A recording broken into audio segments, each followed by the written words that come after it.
Оқушылар. Бүгінгі тігін өндірісінің технологиясы пәні бойынша сабақтың тақырыбы еңістері бар бөліктерді өңдеу. Мақсатымыз еңістері бар бөлшектерді өңдеу жолдарын үйрену.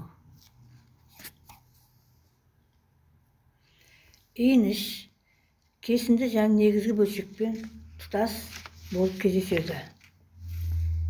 Олар қосылған, бастырылған және қосарланған болады. Еніштің негізгі бөлшекпен қосылған сызықтары әртүрлі болады. Мысалы, олардың тік кесінді және күрделі қисық сызықты түрлері бар. Еніштің негізгі бөлшекпен қосылған сызығы күрделенсе, бұйымның сыйымдылығы және технологиялық өңделуі күрделене түседі. Енішті өңдеу алдында үлгіге қарай негізгі бөлшектің қатпарлары, бедер тігістері, бүкпелер немесе бүрмелер өңделеді. Тез созылатын материалдардан тігілетін бұйымдарда сопақ енішті қиықтарын алдымен желімді немесе әдіпті жиекпен бекітіп аламыз.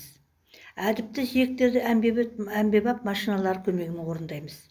Тұтас пішілген еніштерді негізгі бөлшекпен бірге пішеді. Енішті бөлшекпен қосатын имитациялық тігістің кеңдігін ескеріп отырады, яғни енішті алдыңғы боймен біріктіретін тігісті тұтас бөлшектегі бедерлік тігіс сияқты өңдейді. Кесінді еніштерді астыңғы қиықтары тік және сопақша келген түрлерінде негізгі бөлшекпен сырып немесе бастырма тігістермен біріктіреді.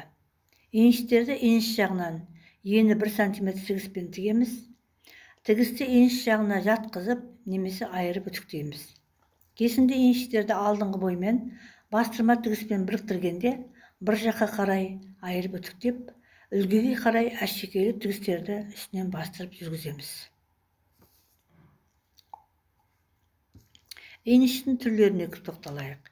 Еніш иықтық және белдік бұйымның жоғарғы бөлігіне орналасқан бөлшек. Еніш пішініне қарай әртүрлі болуы мүмкін. Түзу, сопақ немесе фигуралы. Енішті бұйыммен қайып тігеміз, бастыра тігу, жапсырма және бедер тігіспен біріктіреді. Еніштер және қиылған және бұйыммен тұтас пішілген болады. Бедер тігістері немесе күрделі қатпар тұтас бөлшекте орындалғандай, тұтас пішілген бұйымдағы енішті өңдеуде солай атқарылады. Мына суреттен көріп отырсыздар. Еніштер қырсыз және қырлы болады. Қырсыз енішті бұйыммен біріктірмес бұрын негізгі бөлшектерде бүкпе, бедер, қатпар, бүрме және тағы басқа бөліктері өңделеді. Қырлы еніштер астармен бірге және астарсыз болады. Балалар, бүгінгі сабағымызды осымен аяқтаймыз. Үйге тапсырма, киімді дайындау технологиясы.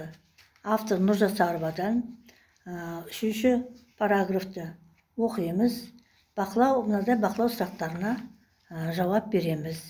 Еніштің түрлері қандай? Еніштердің сырып тігу жолдары, бастырмалы енішті өңдеу тәсілдері, шеттігі бар енішті өңдеу, жапсырмалы енішті өңдеу.